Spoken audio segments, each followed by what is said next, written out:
की शुरुआत 1962 से होती है, जहां प्रशांत महासागर के बीचों बीच एंटोनिया ग्राजा नाम का एक विशाल जहाज दिखाया जाता है। इस जहाज पर 600 यात्री न्यूयॉर्क की ओर जा रहे हैं। जहाज पर एक बड़ी पार्टी चल रही है। एक खूबसूरत गायिका गाना गा रही है और लोग नाचते गाते मजे कर रहे हैं।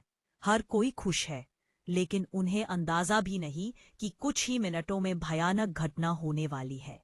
इसी समय इंजन रूम में एक आदमी एक बड़ा लीवर उठाता है। लीवर उठते ही एक तीखी तार तेजी से खींचती है और रास्ते में आने वाले सभी लोगों को बीच से चीर देती है।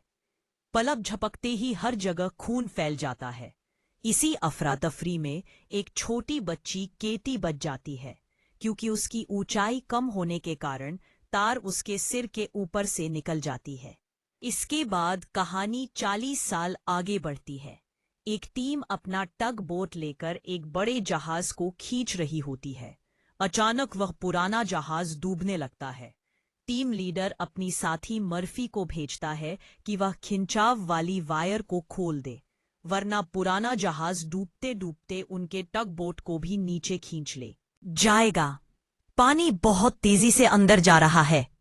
वह एक बड़ा क्रैक है जिससे पानी बहुत तेजी से अंदर जा रहा है। वह अपने लीडर को बताती है कि जहाज 5 मिनट में डूब सकता है, लेकिन 3 महीने तक खोजने के बाद मर्फी जहाज को ऐसे ही छोड़ना नहीं चाहती। मर्फी पानी में कूद जाती है और उसके 2 साथी भी उसके पीछे कूदते हैं। तीनों मिलकर क्रैक को वेल्ड कर देते हैं और जहाज को डूबने से बचा लेते हैं। बाद में वह जहाज बेचते हैं और हर कोई अच्छा पैसा कमाता है। तभी जैक नाम का एक आदमी उनसे मिलता है। वह जान लेता है कि यह टीम खोए हुए जहाज ढूंढकर बेचती है। जैक उन्हें बताता है कि उसे एक ऐसे जहाज का पता है जो खजाने जैसा है, वही जहाज जो 40 साल पहले गायब हुआ था, एंटोनिया ग्राजा। टीम लीडर इस जहाज का नाम पहले से जानता है, लेकिन कोई उसे कभी नहीं ढूंढ पाया। जैक कहता है कि उसे पता है वह कहाँ है। पैसे की बात सुनकर टीम तैयार हो जाती है और वे उसकी लोकेशन की ओर निकलते हैं।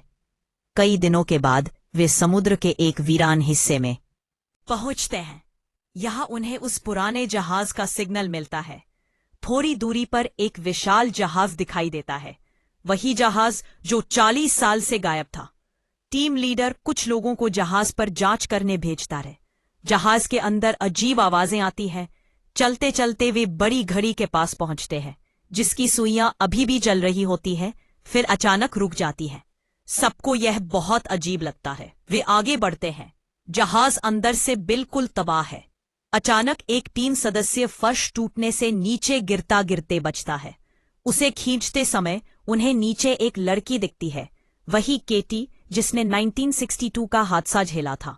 वह अब भी बिल्कुल वैसी ही दिखती है, यानी वह उसकी आत्मा है। मर्फी उसे दोबारा देखने की कोशिश करती है, लेकिन वह गायब हो जाती है। लेकिन वे आगे बढ़ते हैं। उन्हें एक डिजिटल घड़ी मिलती है जो 40 साल पहले मौजूद नहीं थी। इससे वे समझ जाते हैं कि कोई और इंसान पहले से इस जहाज में आया है। अगली सुबह वे देखते हैं कि जहाज में बड़ा छेद है और वह धीरे धीरे डूब रहा है। उसे खींचकर ले जाना असंभव है, इसलिए वे पहले छेद को वेल्ड करने और अंदर जमा पानी निकालने का प्लान बनाते हैं। पर पेन काम करते समय मर्फी एक स्विमिंग पूल में पहुंचती है, जहां चारों ओर गोली के निशान होते हैं। अचानक केटी फिर दिखाई देती है और डर के मारे मर्फी पूल में गिर जाती है। उसका सिर टकराता है और खून बहने लगता है। पूल खून को जैसे निगल लेता है। मर्फी ऊपर देखती है तो केटी गायब होती है और जैक वहां खड़ा होता है। जैक उसे बाहर निकालता है और कहता है कि यह सब उसकी कल्पना है। जैसे ही वे वहां से निकलते हैं, पूल पूरा खून से भर जाता है। उधर टीम लीडर कप्तान के कमरे में जाता है, जहां सब कुछ बिखरा पड़ा है। टेबल पर शराब की बोतल और भरा हुआ गिलास देखकर लगता है जैसे कोई अभी अभी पीकर गया हो। जैसे ही पीने लगता है, शीशे में उसे पुराने जहाज का कप्तान खड़ा दिखाई देता है। वह घबराकर भाग जाता है। अजीब घटनाएं सभी के साथ होने लगती हैं। मार्क नाम का एक साथी एक महिला की गायकी सुनता है और नीचे जाकर वही पुरानी गायिका को गाते हुए देखता है। उधर मर्फी और जैक लॉन्ड्री रूम से आगे बढ़ते हैं। एक दरवाजा खुलता है और तेज पानी का दबाव कई लाशों को बाहर फेंक देता है। दोनों घबरा जाते हैं। एक और कमरे का दरवाजा खुलता है और अंदर एक लग्जरी कार खड़ी मिलती है। आगे जाकर वे एक डिब्बा हटाते हैं और अंदर सोने की एक बड़ी पेटी पाते हैं। मर्फी सभी को बुलाती है। पूरी टीम 9 पेटियां ढूंढती है। हर पेटी में 28 सोने की ईंटें। सभी खुश हो जाते हैं और वह सोना अपने टग बोट पर ले जाते हैं। जब टग बोट का कप्तान इंजन साफ कर रहा होता है, तभी सिलेंडर वाला वाल्व खुद ब खुद खुल जाता है और गैस फैलने लगती है। इसी बीच मर्फी को केटी फिर दौड़ती हुई दिखती है, शायद चेताने के लिए, लेकिन कोई उसे पकड़कर नीचे खींच लेता है। उसी समय टगबोट का कप्तान इंजन स्टार्ट करता है और सिलेंडर से फैली गैस आग पकड़ लेती है। एक भयानक धमाका होता है और पूरी टगबोट नष्ट हो जाती है। कप्तान उसी समय मारा जाता है। अब पूरी टीम समुद्र के बीच एक सुनसान परित्यक्त जहाज पर फंस जाती है। वे बेहद परेशान हैं क्योंकि उनका एकमात्र बचने का साधन टगबोट पूरी तरह नष्ट हो चुका है। उनके साथियों में से एक, मार्क, अपनी गर्लफ्रेंड की तस्वीर देखकर भावुक हो जाता है। उनकी शादी 2 हफ्तों में होने वाली थी और उसे लगता है कि वह अब जिंदा यहां से कभी नहीं जा पाएगा। दुख और गुस्से में मार्क जहाज पर रखी पुरानी शराब पीने लगता है। उधर मर्फी बार बार उसी लड़की को देख रहा था और बहुत बेचैन था। जवाब ढूंढने के लिए वह जहाज के यात्री रिकॉर्ड देखने लगता है। उसे पता चलता है कि उस लड़की का नाम केटी है। खोजते खोजते मर्फी केटी के कमरे तक पहुंचता है। अलमारी खोलते ही उसे केटी का मृत शरीर दिखाई देता है, जिसे देखकर वह दहशत में आ जाता है। हिम्मत जुटाकर मर्फी उस शरीर के गले से एक लॉकेट उतारता है। लॉकेट खोलने पर उसे केटी की अपने माता पिता के साथ एक तस्वीर मिलती है। तभी केटी की आवाज आती है, लॉकेट मत बंद करो, मैं कई सालों बाद मम्मी पापा को देख रही हूँ। मर्फी हैरान रह जाता है कि वो एक मृत आत्मा से बात कर रहा है। वो लॉकेट वापस देने की कोशिश करता है, लेकिन लॉकेट केटी के हाथों से पार होकर निकल जाता है। तभी उसे यकीन हो जाता है कि केटी जिंदा नहीं बल्कि एक आत्मा है। केटी बताती है कि इस जहाज पर कई आत्माएं फंसी हुई हैं। वे तभी मुक्त होंगी जब उन्हें नियंत्रित करने वाले आदमी को मारा जाएगा। मर्फी पूछता है, कौन है वो आदमी? तभी अचानक डेक पर अजीब कीड़े रेंगने लगते हैं। केटी डर जाती है और मर्फी को तुरंत जहाज छोड़ने को कहती है और गायब हो जाती है। उधर पूरा शराब का बोतल खत्म करने के बाद मार्क चक्कर महसूस करता है। अचानक उसके आसपास की सारी मेजें कुर्सियां हिलने लगती हैं। देखते ही देखते पूरा हॉल अपने पुराने वैभव में लौट आता है और 40 साल पहले मारे गए जहाज के यात्री फिर से जीवित दिखाई देने लगते हैं। लोग उसकी तरफ देखकर ताली बजाते हैं। पहले तो मार्क घबरा जाता है, लेकिन सोचता है कि ये शराब का असर है। वही महिला गायिका उसके पास आती है और उसे बहकाती है। मार्क मोहित होकर उसके पीछे चल पड़ता है, बिना समझे कि वह उसे जाल में ले जा रही है। वह उसे टूटे फर्श के किनारे तक लाती है। जैसे ही मार्क आगे बढ़ता है, वह नीचे गिरकर मर जाता है। टीम लीडर पुराने कप्तान के कमरे में बैठा होता है। तभी उसे एक वाइन की बोतल अपने आप हिलती दिखती है। कुछ ही पलों में जहाज के पुराने कप्तान की आत्मा उसके सामने प्रकट होती है। कप्तान उसे वाइन ऑफर करता है और एक जहाज की फोटो दिखाता है, जिसका नाम था लॉरेलाई। सीन कप्तान बताता है कि कई साल पहले एक आदमी आया था और उसने उन्हें लॉरेलाई में छिपे खजाने के बारे में बताया था। उन्होंने लॉरेलाई को बचाया और सचमुच उसमें खजाना पाया। फिर कप्तान एक और फोटो दिखाता है। ये वही आदमी है जिसने हमें लॉरेलाई के बारे में बताया था। लीडर फोटो देखकर हैरान रह जाता है। वह आदमी कोई और नहीं, जैक है। ये फोटो 40 साल पुरानी है, लेकिन जैक आज भी बिल्कुल वैसा ही दिखता है। लीडर को समझ आ जाता है कि जैक इंसान नहीं बल्कि एक दैवीय दुष्ट आत्मा है। वह घबराकर अपनी टीम को बचाने निकलता है। तभी उसे वह साथी दिखाई देता है जो टगबोट के धमाके में मारा गया था, उसकी आत्मा उसे पकड़ने आती है। लीडर भागता है, तभी मर्फी पहुंचता है और आत्मा गायब हो जाती है। लेकिन लीडर अभी भी भ्रमित होता है और उसे मर्फी का चेहरा उसी आत्मा जैसा दिखने लगता है। वह सोचता है कि मर्फी भी आत्मा है और उस पर हमला कर देता है। मर्फी अपना बचाव करता है और उसके पैर में चोट लगा देता है, लेकिन लीडर फिर उठता है और हमला करने आता है। तभी जैक आता है और लोहे की रॉड से लीडर को बेहोश कर देता है।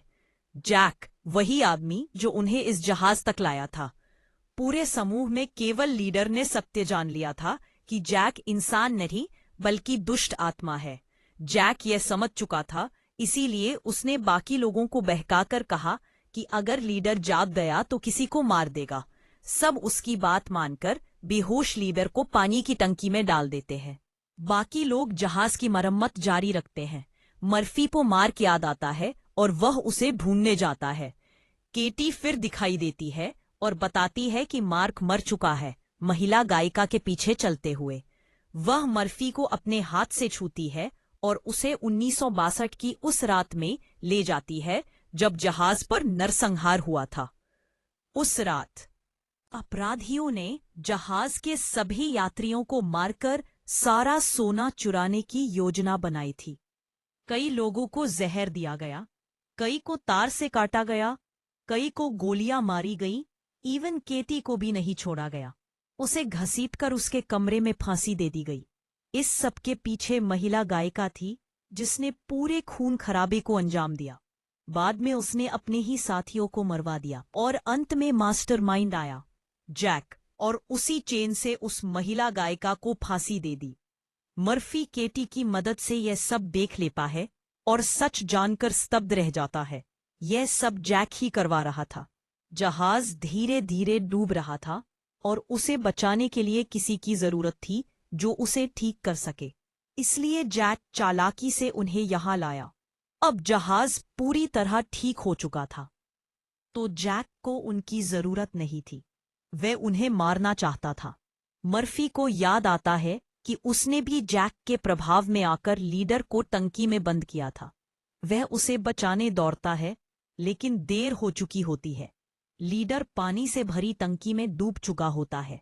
मर्फी अब अपने साथी डॉज को ढूंढता है और सच्चाई बताता है। वह कहता है, जैक को देखते ही गोली मार देना। मर्फी जैसे ही जाता है, जैक डॉज के सामने आ जाता है। डॉज उसका फरेब समझकर तुरंत गोली चला देता है। डॉज सोचता है जैक मर गया, लेकिन वह अभी भी जिंदा रहता है। मर्फी को पता चलता है कि उसका दूसरा साथी भी मर चुका है। अब डॉज को छोड़कर सभी साथी मर चुके हैं। मर्फी तय करता है कि अब पूरा जहाज उड़ाना ही पड़ेगा। वह जगह जगह बम लगाना शुरू करता है। डॉज आता है और बताता है कि उसने जैक को मार दिया है। मर्फी कहता है, जैक नहीं मरेगा, वह इंसान नहीं, दानव है। वह कहता है कि जहाज उड़ाने से सभी फंसी आत्माएं मुक्त होंगी। डॉज सोने के लालच में मर्फी से लड़ता है।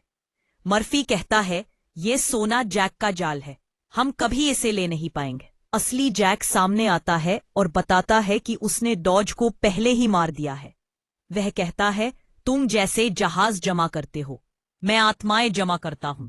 मैं पहले इंसान था, लेकिन पापों के कारण मुझे यह श्राप मिला आत्माएं पकड़ने का। वह मर्फी को सौदा देता है, यहां से चले जाओ और जहाज मत उड़ाओ, मैं तुम्हें नहीं मारूंगा। पहली बार मर्फी मना कर देता है। जैक उस पर हमला करता है। तभी मर्फी बम के रिमोट को तीर से मार देता है और तुरंत समुद्र में कूद जाता है। भयानक धमाका होता है और पूरी जहाज नष्ट होकर डूब जाती है। मर्फी पानी के भीतर फंस जाता है और सांस लेने को जूझता है। तभी केटी की आत्मा आती है और उसका हाथ पकड़कर उसे ऊपर ले जाती है। वह देखता है कि सभी फंसी आत्माएं मुक्त होकर अपने संसार में लौट रही हैं। केवल केटी की आत्मा ही बची थी, क्योंकि उसकी आत्मा शुद्ध थी और जैक उसे पूरी तरह नियंत्रित नहीं कर पाया था। इसलिए वह बार बार मर्फी की मदद करती रही। मर्फी एक लकड़ी के बॉक्स पर तैरते तैरते बच जाता है और एक गुजरते जहाज द्वारा बचा लिया जाता है। पोर्ट पर पहुंचकर एम्बुलेंस की खिड़की से झांकते हुए वह कुछ देखकर दंग रह जाता है। जैक अब भी जिंदा है। जैक सोना एक और जहाज पर चढ़ा रहा है। वह फिर वही चक्र दोहराने वाला है, लोगों को मरवाना और उनकी आत्माएं कैद करना।